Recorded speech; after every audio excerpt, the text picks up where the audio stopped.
విజయవాడ. ఇప్పుడు ఈ పేరు తలుచుకుంటేనే కంటి మీద కునుకు రావట్లేదు కొంతమందికి. మరి ముఖ్యంగా బుడమేరుకు సంబంధించి ఈ పేరు వింటే చాలు గుండెలు గుబేలుమంటున్నాయి. బుడమేరు మిగిల్చిన విషాదం అంతా ఇంతా కాదు. ఎన్ని కుటుంబాలని నిరాశ్రయాన్ని చేస్తుంది, ఎన్ని కుటుంబాలని మొత్తం చెల్లాచెదురు చేస్తుంది, ఎన్ని కుటుంబాల్లో విషాదాన్ని నింపింది, ఇంకెన్ని గుండెల్లో ప్రళయాలను మోసుకెళ్ళింది. అలా బుడమేరు ప్రవాహం ఇప్పుడు తగ్గిపోయినా బుడమేరు మిగిల్చిన బురద మిగిలిన బాధలు కూడా అదే స్థాయిలో, ఆ బాధితులు కూడా అలాగే ఉన్నారు. ఇప్పుడు ఒక్కొక్కటిగా వెలుగులోకి వస్తున్నాయి. వరద కొట్టుకు వెళ్ళిపోయింది, బురద మిగిలిందనుకుంటే బుడమేరు మిగిల్చిన బాధలు కూడా అదే స్థాయిలో అతుక్కుపోయాయి విజయవాడకి.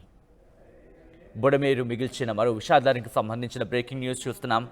అయితే ఈ ఘటన ఆలస్యంగా వెలుగులోకి వచ్చింది. ఓ గజ ఈతగాడి త్యాగానికి సంబంధించి బ్రేకింగ్ న్యూస్ ఇది. అతడొక స్విమ్మర్.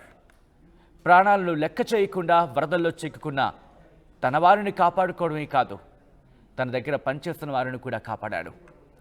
నలుగురిని కాపాడాడు.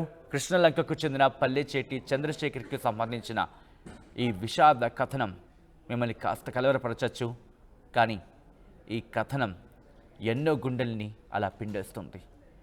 ఎందుకంటే బుడమేరు వరద ఉధృతికి ఎంతోమంది కొట్టుకుపోతుంటే వాళ్ళని కాపాడాలనే ప్రయత్నం, తపన ఆఖరికి తన ప్రాణాన్ని బలి తీసుకుంది.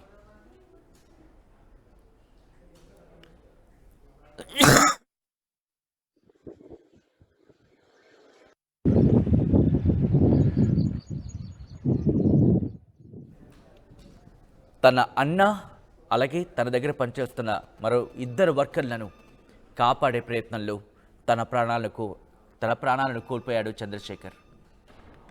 సింగ్నగర్ వరదకు తమ డైరీ ఫామ్లో చిక్కుకున్న నలుగురిని కాపాడాడు. అందులో ఇద్దరు తన అన్నలే. చంద్రశేఖర్ అన్నలు ఇద్దరు, వాళ్ళతో పాటు మరో ఇద్దరు వర్కర్లు. చంద్రశేఖర్ మంచి స్విమ్మర్, గజ ఈతగాడు.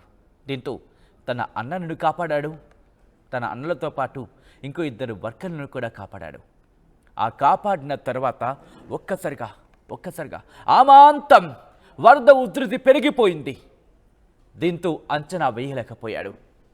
ఇంకా కాపాడాలనే తాపత్రయమో, లేకపోతే ఆ వరద ఉధృతిని అంచనా వేయలేకపోయాడు. వరద ప్రవాహానికి కొట్టుకుపోయాడు. కానీ ఎక్కడో చోటు ఉండుంటాడు గజయితగాడు. మా ఆయన ఎక్కడో దగ్గర ప్రాణాలతో ఉండుంటాడు. తన అన్నలను కాపాడాడు, తన తోటి వర్కర్లను కాపాడాడు. అలాంటిది ఎక్కడో చోట ఉండకపోతాడా? ఊపిరితో ఉండుంటాడులే అనుకుందా భార్య. కానీ కథ విషాదాంతమైంది. నలుగురిని ప్రాణాలను కాపాడిన చంద్రశేఖర్ తన ప్రాణాలను మాత్రం దక్కించుకోలేకపోయాడు. చివరి వ్యక్తి వరకు కూడా కాపాడిన చంద్రశేఖర్ చినుకు కురిసిన ఆ జడివానకు, వరద ఉధృతిలో తన ప్రాణాలను కోల్పోయాడు. వరద ఉధృతి పెరగడంతో ఆ ఉధృతిని అంచనా వేయలేకపోయాడు చంద్రశేఖర్. దీంతో ఆ వరద నీటిలో కొట్టుకుపోయాడు. చంద్రశేఖర్ మృతితో ఆ కుటుంబం శోకసంద్రంలో మునిగిపోయింది. 15 నెలల క్రితమే చంద్రశేఖర్కి వివాహం జరిగింది. 15 నెలల క్రితమే చంద్రశేఖర్కి వివాహం జరిగింది. ప్రస్తుతం చంద్రశేఖర్ భార్య 7 నెలల గర్భవతి. నలుగురిని కాపాడి తన ప్రాణాలను విడిచాడు చంద్రశేఖర్. దీంతో ఇప్పుడు సోషల్ మీడియాలో చంద్రశేఖర్ మీద ప్రశంసల వెల్లువ కురుస్తోంది. అసలు ఇంతకీ ఏం జరిగిందో తెలుసుకునే ప్రయత్నం చేద్దాం. మా ప్రతినిధి రాజేష్ ఈ ఘటనకు సంబంధించి మరిన్ని వివరాలు అందిస్తారు. Over to you Rajesh. Budameru వరద ఎంతమంది జీవితాలను నాశనం చేసిందో మనం చూసాం. కానీ అలాంటి బుడమేరు వరదలో నలుగురి ప్రాణాలను కాపాడి తాను ఆ వరదలో కొట్టుకుపోయినటువంటి ఒక సంఘటన ఆలస్యంగా వెలుగులోకి చూసింది. కృష్ణలంక చెందిన పల్లిచేటి చంద్రశేఖర్ నలుగురిని కాపాడి ఆ వరదలో కొట్టుకుపోయి చనిపోయాడు. ఈ నేపథ్యంలో ఆయన గురించి ఇప్పుడు చాలామంది మాట్లాడుకుంటున్నారు.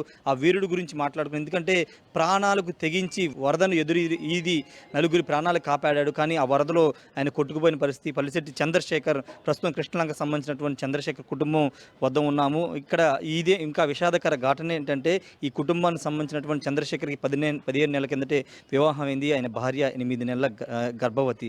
ప్రస్తుతం ఆ కుటుంబ సభ్యులు ఉన్నారు, చాలా విషాద వదనంలో ఉన్నారు. కానీ ఆ వీరుడు గురించి, అతని సాహసం గురించి ప్రజలకు తెలియాలని మాత్రమే మేము ఈ స్టోరీ చేస్తున్నాము, వాళ్ళతో మాట్లాడించే ప్రయత్నం చేస్తున్నాం. ఎందుకంటే నలుగురి అంటే వరద దాదాపు మనిషి మునిగిపోయేంత లోతు వరద వస్తున్నప్పటికీ ఇది నలుగురి ప్రాణాలను కాపాడి ఆ వరదలో ఆయన కొట్టుకుపోయి చనిపోయాడు. అయితే ఒకసారి కుటుంబ సభ్యులను చూద్దాం. ఆయన పెద్దన్నయ్య, ఈయన వాళ్ళ అమ్మ నాన్నగారు, అదేవిధంగా భార్య కూడా ఉన్నారు. 15 నెలల క్రితమే వివాహం కూడా జరిగింది. ప్రస్తుతం ఆమె 8వ నెల గర్భవతి.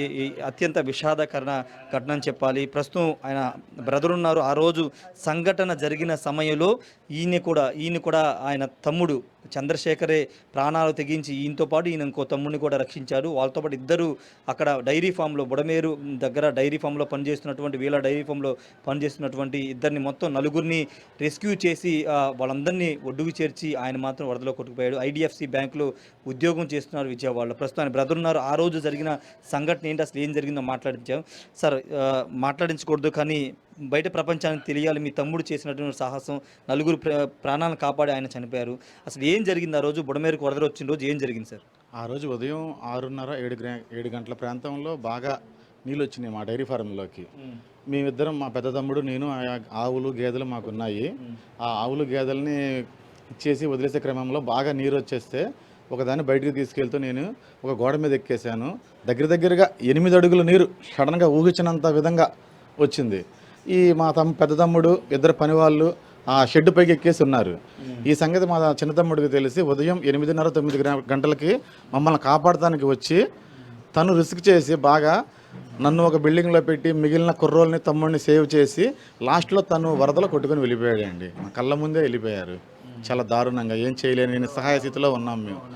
అది దగ్గరగా అసలు ఇంకా కళ్ళమ్మటి నీళ్ళు తెచ్చుకోవడం తప్పించి ఇంక మేమేమీ చేయలేకపోయాం. తను చూస్తూ ఉండిపోయాం అట్లాగా. అంటే ఆ రోజు మీ బ్రదర్ అక్కడికి ఎందుకు వచ్చారు సార్, డైరీ ఫామ్ దగ్గరికి ఎందుకు వచ్చారు? మమ్మల్ని సేవ్ చేయడానికి వచ్చాడండి. మేమిద్దరం ఫోన్ చేసి చెప్పాము, ఇట్లా ఉందరా, ఇట్లా సిచ్యువేషన్ అని. ఇంట్లో మామూలు చెప్తాం కదా, ఇట్లా చెబితే ఇంకా సరే నేను వస్తున్నా అని చెప్పి, తను మంచి స్విమ్మరే అండి. ఆ ధైర్యంతో మా దగ్గరికి వచ్చాడు. మేము కూడా అదే ధైర్యంతో మమ్మల్ని కాపాడి తను మాకు లేకుండా అయిపోయాడు. నలుగురిని కాపాడాడండి. ఆ ముగ్గురు షెడ్ పైన, దీనిపైన ఉన్న వాళ్ళని, నేను ఒక గోడ మీద ఉన్నవాడిని, ముగ్గురిని ఒక దగ్గరికి తీసుకొచ్చాడు. లాస్ట్ వ్యక్తిని తీసుకొస్తూ గోడ అందించి తను కనబడలా. ఇంకా అది ఈ లాస్ట్ వచ్చిన పని అతను మేము పైకి లాగి ఇచ్చేసే క్రమంలో ఇంకా మళ్ళీ చూస్తే కనబడలా మనిషి మాకు. అంత వరద అంటే, ఉధృత అంటే మామూలు ఉధృతి కాదండి, అంత ఉధృతి. అది చెప్పనాలే కానిది, అది మాటల్లో అది అనుభవిస్తేనే తెలుస్తుంది ఆ బాధ. గతంలో మీరు అక్కడ ఇప్పుడు చూసారు అంత వరద ఇప్పుడు వచ్చిందా? మేము ఇప్పుడు డైరీ ఫామ్ పెట్టి నియర్లీ 10 సంవత్సరాలు అవుతుందండి. 10 సంవత్సరాల్లో అసలు బుడమేరు పొంగడం కూడా మాకు తెలియదండి. 20 సంవత్సరాల క్రితం మాత్రం లైట్గా మోకాల్లోతు నీళ్ళు వచ్చింది అంతే. అది అప్పటికి ఎక్కడ పైపుల రోడ్డు వరకే వచ్చింది. అది ఇటు సైడ్ రాలా, అది పైపుల రోడ్డు వరకే వచ్చింది అప్పుడు, ఇటు సైడ్ అయితే రాలా. ఇది ఊగిచ్చని విపత్తు మాకు. అంటే ఆ ఘటన జరిగిన సమయంలో మీ తమ్ముడు ఏమన్నా మాట్లాడారు మీతో వరద వచ్చిన సమయంలో? ఇంకా మాట్లాడడానికి కూడా అవకాశం ఎక్కడ ఉందండి. మమ్మల్ని సేవ్ చేసి ఇచ్చేసాడు అంతే. ఇంకా రావడం మా దగ్గరికి వచ్చాడు. గోడ మీద ఉన్నా నేను, పెట్టగోడ మీద. నా దగ్గరికి వచ్చాడు, రా అన్నయ్య అన్నాడు. నాకు లైట్గా ఈత వచ్చు. నన్ను తీసుకెళ్ళి పక్కన పెట్టాడు. ఇంకా పైకి వెళ్ళి వాళ్ళిద్దరిని తీసుకొచ్చి, పెద్ద తమ్ముడు ముందు వచ్చాడు, పని వాళ్ళని తీసుకొని వచ్చి లాస్ట్ అతను అందిస్తున్న సమయంలో ఇంకా తను కనబడలా. ఎక్కడ విజయవాడ అంటే చాలా మంది హైదరాబాద్ సాఫ్ట్వేర్ అని చెప్తున్నారు. ఎక్కడ పని చేస్తున్నారు మీ బ్రదర్? అతను ఐడిఎఫ్సి బ్యాంక్లో పనిచేస్తున్నాడు అండి. గొల్లపూడి ఐడిఎఫ్సి బ్యాంక్లో పనిచేస్తున్నాడు. అంతకుముందు హైదరాబాద్లో సంవత్సరం క్రితం చేసేవాడు. ఆ ప్రాజెక్ట్ అయిపోతే ఇంకా ఇక్కడికి వచ్చి ఐడిఎఫ్సి బ్యాంక్లో 3 months క్రితం జాయిన్ అయ్యాడు. ఆ ఐడిఎఫ్సి బ్యాంక్లో చేస్తున్నాడు జాబ్. ఆదివారం కావడంతో తను మా దగ్గరికి వచ్చాడు. లేకపోతే అసలు వచ్చేవాడే కాదు. ఆదివారం సెలవు కాబట్టి ఇంట్లో ఉండి మా దగ్గరికి వచ్చాడు మమ్మల్ని సేవ్ చేద్దామని. ఇప్పుడు ఆ రోజు వరద పెరిగే క్రమంలో మీరు అక్కడే ఉన్నారు కదా, అంటే ఎంతసేపట్లో వచ్చింది సార్ వరద? అదంతా జస్ట్ ఒక అరగంట ఏంటి, ఎక్కువ కూడా లేదు, అరగంటలో ముంచేసిందండి మమ్మల్ని. అరగంటలో జస్ట్ అన్నీ ఇచ్చేసి అరగంటలో ముంచేసింది. అసలు దారుణం, నిజంగా అత్యంత దారుణమైన పరిస్థితి. ఒకసారి వాళ్ళ నాన్నగారు, అమ్మగారు, ఆయన చంద్రశేఖర్ వైఫ్ కూడా ప్రస్తుతం మనతో ఉన్నారు. ఒకసారి వాళ్ళ ఫాదర్తో. చేశాడండి ఆ కొడుకు, బంగారం కొడుకు అండి. ఆడేనే మమ్మల్ని పెంచోడు, అన్ని తెలివితేటలు అన్నీ మంచి చెడ్డ అంతా ఉండేవాడు ఆడే. అన్నిటికి మాకు ఇంటికి అధిపతి ఆడాడండి. ఇంటికి అధిపతి ఆడా ఏ మనిషి అయినా చెడ్డ అన్నిటికి చేసే కొడుకు గంగలో ములిపోయిన మాట వరకు అంటారు చూడండి, నట్టేట్లో ముంచేసి వెళ్ళిపోయామంటారు. అలాగే ఏడు నొప్పటిగా నట్టేట్లు ముంచేసి వెళ్ళిపోయాడు మమ్మల్ని. అంతా ఎంత బాధగా చెప్పరాని బాధ పెట్టి వెళ్ళిపోయాడండి. అది సంగతి. అంటే మీకు ఏమైనా అంటే ఇక్కడ నుంచి ఫోన్ మీ ఇంటి దగ్గర నుంచి ఫోన్ చేసి బయలుదేరాడంట కదా ఆ రోజు. ఫోన్ చేసి కాదు, ఇంట్లో నుంచి పడుకొని లేసి వచ్చాడు. అలాగే వెళ్ళాడు. అన్నయ్య వీళ్ళు వెళ్ళారమ్మా అన్నాను నేను. అంతే, తాళం తీసుకొని వెళ్ళిపోయాడు. సమాధానం కూడా ఇవ్వలేదండి అసలు. ఇంకెళ్ళి మళ్ళీ వస్తాం ఆయన అన్నారు అందరికి టీవీకి అందరికి ఫోన్లు చేయమంటే నేను అక్కడికి వెళ్ళి చేస్తాను, నువ్వు జాగ్రత్తగా ఉండు నాన్న అన్నాడు. అంతే, ఇంకా రెండో మాట తప్ప ఇంకేం మాట్లాడలేదు. వెళ్ళిన కొడుకు మరి ఫోన్ లేదు, ఏం లేదు అసలు. మాకు వెళ్ళినాడు మరి తిరిగి కనబడలేదు, ఇది అవ్వలేదు. మాకు అసలు ఇది అవ్వలేదు. మాకు అసలు ఆడే ఆదరవ అండి. అసలు మాకు ఆదరవ లేదు అసలు.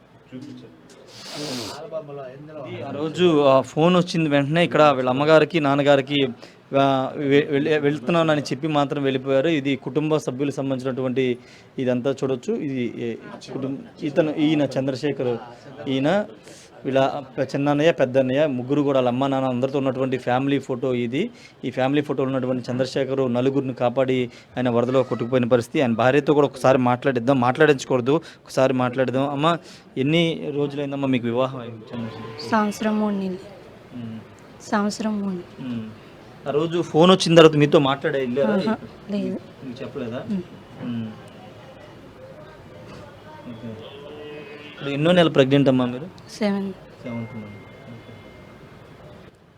ఈ పరిస్థితి అంటే 7వ నెల గర్భవతి అని చెప్తున్నారు కుటుంబ సభ్యులు. అంటే నిజంగా అత్యంత దారుణమైన సంఘటన అని చెప్పుకోవచ్చు. నలుగురిని కాపాడాడని సంతోషపడాలా, ఆయన చనిపోయాడని బాధపడాలా తెలియని స్థితిలో నిజంగా ఇక్కడ కుటుంబ సభ్యులు ఉన్నారని చెప్పాలి. ఘటన జరిగి దాదాపు వారం 10 రోజులు అవుతుంది. అయితే చాలా తక్కువ మందికి ఈ విషయం తెలియడంతో ఇప్పుడు చాలామంది వచ్చి ఆయన సాహసాన్ని అభినందిస్తున్నారు. కానీ ఆయన చనిపోవడం పట్ల చాలామంది ఆవేదన చెందుతున్నారు. ఎందుకంటే నలుగురిని కాపాడిన తర్వాత ఒడ్డుకు వచ్చే క్రమంలో ఒకసారిగా వరద ప్రవాహం పెరగడంతో కొట్టుకుపోయాడని చెప్తున్నారు. కళ్ళ ముందే ఆయన తమ్ముడిని కూడా కోల్పోయిన పరిస్థితి. ఇద్దరి అన్నయ్యని కాపాడి, ఇద్దరి వర్కర్స్ని కాపాడి ఆయన వరదలో కొట్టుకుపోయిన పరిస్థితి. ఈత కూడా బాగా వచ్చని చెప్తున్నారు. ఈత వచ్చిన కారణంగానే వీళ్ళిద్దరిని కూడా మొత్తం నలుగురిని కాపాడి చివరికి ఒక్కసారిగా వరద ప్రవాహం పెరగడంతో దాంట్లో కొట్టుకుపోయాడని చెప్తున్నారు. ఏదేమన్నప్పటికీ చంద్రశేఖర్ని అయితే నిజంగా లక్షల మంది అభినందిస్తున్నారు.